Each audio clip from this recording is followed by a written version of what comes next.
A small project today. This is a 1955 Ferguson TO-35, 35 horsepower manual steering. We're going to be working on the steering. The has become increasingly hard to steer with some really tough spots. I rebuilt the steering box last fall, but now I'm concerned about the vertical bushings here in the front steering arms, under the steering arms. So I'll be taking those apart. This is just a one-day project, hopefully. Parts are coming, easy to get from Steiner and yesterday's tractor. The 1961 MF-35 is sitting right behind it. They're just up here getting a battery charge and recondition. But today's project is the steering.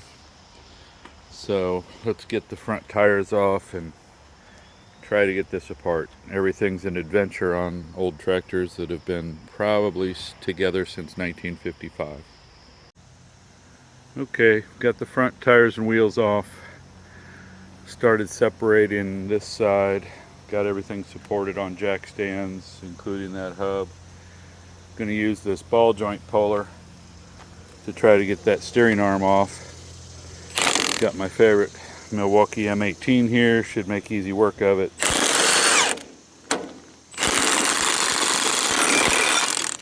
Just like that. So now we'll continue on and see how bad these bearings and bushings are. So the steering shaft is out right there with the hub attached. The way this works, there's a bushing at the top, a bushing at the bottom with the tube for vertical alignment, and then it all sits on a bearing down here with a large washer. I made a little mistake knocking this out. I thought I had enough room to pound it down and make clearance for the ball joint puller, but what I did was I drove the key down into that corner and did a little damage there. But I can clean up the key, and that bushing has to be replaced anyway. These bearings seem to be the crux of the problem. They're supposed to be round. They're not very round. Here's the large washer, actually forms a bearing race, and then the balls are in here. They're not in very good shape. So let me get these into the parts washer and we'll see what we have here. Okay, here's the bearing analysis for any tribologists who are watching. This is the bearing from the left-hand side.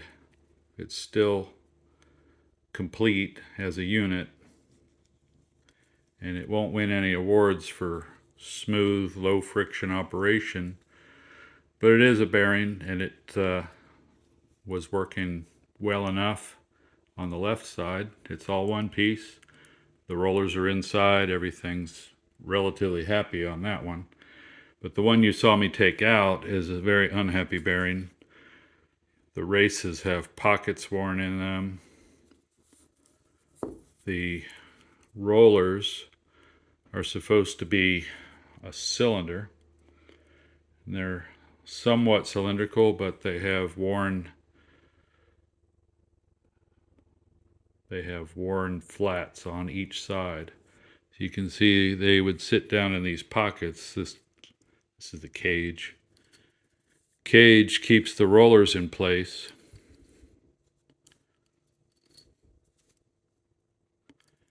And then the other race would go on top. And then everything sits in this nice little housing that's supposed to keep everything together. But as you saw when I took it out, the bearing came out in pieces, and certainly is an unhappy bearing after all these years. So I think I found why the steering was very difficult at times, and found sticky spots in the turning radius. So time for some new parts. And these are the parts we need. Top bushing on each side, bottom bushing on each side, the bearings that I just went through, and a grease and dust seal that sits on the top. There was no real remnants of that when I took it apart. But reliable aftermarket parts, and other places have these. I ordered this one, $39. Be here for a few days, so we're in a familiar place with tractor mechanics. It's called waiting on parts. So I'll see you in part 2.